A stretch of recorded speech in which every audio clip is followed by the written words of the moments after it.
রে তুমি কোন বাতাসে লুকাইলা এত পাশানি কেমন হইলা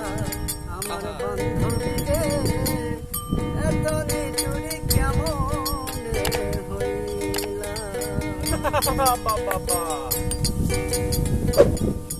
ও তুমি আমারে পাগল বানাইয়া রে ও তুমি আমার